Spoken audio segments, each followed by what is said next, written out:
వచ్చేసింది. చంద్ర గారు, మీకు ప్యానెల్లో ఉన్నటువంటి పెద్దలకి ప్రేక్షకులకి అందరికీ కూడా నా నమస్కారాలు. అయితే ఓపెనింగ్ స్టేట్మెంట్ అయితే ఒకటి ఇస్తానండి. ఇది ప్రతిపక్షంగా తెలుగుదేశం పార్టీ నుంచి ఒక అధికార ప్రతినిధిగా ప్రతిపక్షంగా ఇది నా ఆఖరి డిబేట్ ఏబిఎన్లో. ప్రతిపక్ష హోదాలో ఖచ్చితంగా గెలవబోతున్నాం, గట్టిగా గెలవబోతున్నాం. నేను నాకు తెలిసి even before the exit polls కూడా నేను చెప్పాను చంద్ర గారు చాలా క్లియర్గా, we're winning and we're winning big, అందులో డౌట్ లేదు. ఇప్పుడు ఎందుకనంటే మీరు నాకు పోస్టల్ బ్యాలెట్స్ అంటే ఒక మాట గుర్తొచ్చిందండి. వై నాట్ 175 అని మేము వీరులం శూరులం మమ్మల్ని మించిన వాడు లేడు అది ఇది ఇది అది అని చెప్పి డాంబికలు పలికిన వీళ్ళు ఒకవేళ వై నాట్ 175 అయితే ఆ పోస్టల్ బ్యాలెట్లు కూడా ఆ ఓట్లు కూడా వీళ్ళవే అయి ఉండాలి కదా. మరి వద్దు నాకు ఓట్లు వద్దంటారు ఎవడన్నా?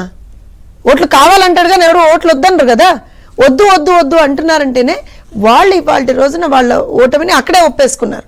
తర్వాత సజ్జల గారు లాంటి వాళ్ళు బయటకు వచ్చి పాపం ఇంత చిన్న మొహం వేసుకొని కనీసం ఆ మొహంలో ఇంత కళ కూడా లేకుండా, ఆ గొంతులో బేస్ లేకుండా, ఏమి కనీసం అంటే బేస్ కన్నా ఎక్కువ అసలు పాపం ఏమంటారు అది వణుకు కనపడింది ఆ గొంతులో. పాపం ఏదో కష్టపడి, ఎందుకంటే ఎవరు ప్రెస్ మీట్లు పెట్టట్లేదు సరే అని ఏదో వచ్చి ఆయన చెప్పుకున్నాడు. సో అంటే at the end of the day కూటమి విజయం అనేటువంటి చాలా క్లియర్గా కనబడుతుందండి.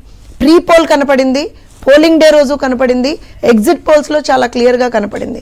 దానికి కారణం ఒకటే, ఈ ప్రభుత్వం మీద ప్రజలకు ఉన్నటువంటి వ్యతిరేకతతో పాటుగా అంతకు మించి రేపొద్దున రాష్ట్రం బాగుపడాలి అని అంటే ఖచ్చితంగా కూటమి ప్రభుత్వం రావాల్సిందే. చంద్రబాబు నాయుడు గారు ముఖ్యమంత్రిగా రేపొద్దున ఆయన మాత్రమే రాష్ట్రాన్ని బాగు చేయగలరు, రాష్ట్రాన్ని ఒక అభివృద్ధి పదంలో పెట్టగలరు. ఖచ్చితంగా రేపొద్దున అలాంటి పరిస్థితి రాష్ట్రానికి రావాలి అంటే కూటమి ప్రభుత్వాన్ని మేము ఎన్నుకోవాలి. ఒక పాజిటివ్ ఓటు తోటి ఇది స్టార్ట్ అయిందండి.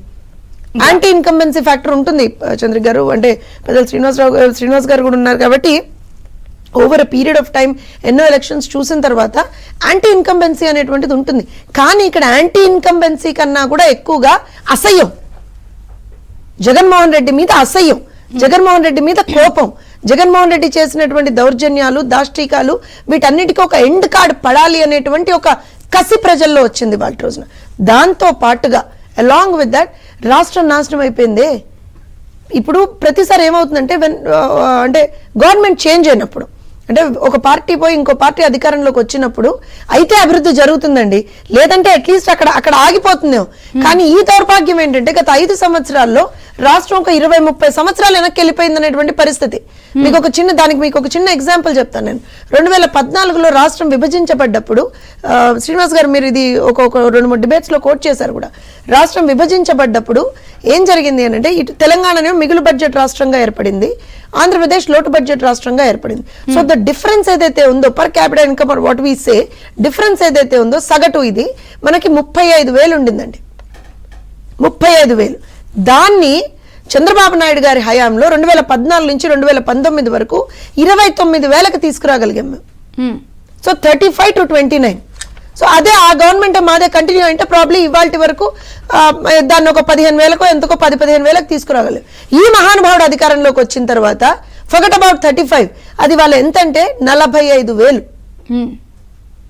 ఎవరు దీనికి కారణం? అండ్ దీని ఇంపాక్ట్ ఎవరి మీద ఉంది? ప్రజల మీద ఉంది. ఇవాళ రెండేదో మేము 10 రూపాయలు ఇచ్చి 1000 రూపాయలు మేము 100 రూపాయలు గుంజేసుకుంటున్నాం, 10 రూపాయలు ఇస్తున్నాం కదా 10 రూపాయలు ఇస్తున్నాం కదా అంటే 100 రూపాయలు గుంజుకుంటున్నావు నువ్వు. ప్రజలు అవన్నీ చూడరా. ఇంకా మళ్ళీ బయటకు వచ్చి ఒక్కొక్కళ్ళు ఏం మాట్లాడతారు, మాకు మహిళలు ఓటేశారు, మహిళలే ఇవాళ చీపురు కట్టలు తిరిగేసి కొట్టే పరిస్థితిలో ఉన్నారు. ఎందుకంటే కరెంటు ఛార్జీలు పెంచారు, ఇంటి పన్ను పెంచారు. మీకు కొంత మనకి వస్తున్న సమాచారం ప్రకారం కూడా నెల్లూరు సిటీలో టీడీపీ అభ్యర్థి నారాయణ గారు ముందంజలోనే ఉన్నారు. కుప్పంలో 1549 ఓట్ల ఆధిక్యంలో చంద్రబాబు గారు కొనసాగుతున్నారు. అలాగే 910 ఓట్లతో రాజమండ్రిలో కూడా బుచ్చి చౌదరి గారు లీడ్ లో కొనసాగుతున్నారు. ఇక దేశవ్యాప్తంగా కూడా చూస్తే వారణాసిలో ముందంజలో ప్రధానమంత్రి మోదీ గారు, నాగ్పూర్లో నితిన్ గడ్కరీ, అలాగే అటు వెస్ట్ బెంగాల్లో మమతా బెనర్జీ అల్లుడు అభిషేక్ ముందంజలో ఉన్నారు. ఇక అటు రాయ్బరేలీ, వాయనాడ్ 2 స్థానాల్లో కూడా రాహుల్ గాంధీ ముందంజలో కొనసాగుతున్న పరిస్థితి. ఇక తెలంగాణ విషయానికి వస్తే ఇక్కడ ఆదిలాబాద్ లో కూడా బీజేపీ అభ్యర్థి ముందంజలో ఉన్నారు. కరీంనగర్ లో చాలా హాట్ కాన్స్టిట్యుయెన్సీ, ఎవరెవరు అని అనుకుంటున్నారు, కానీ అక్కడ కూడా బీజేపీ అభ్యర్థి బండి సంజయ్ని ఆధిక్యత ప్రదర్శిస్తున్న పరిస్థితి.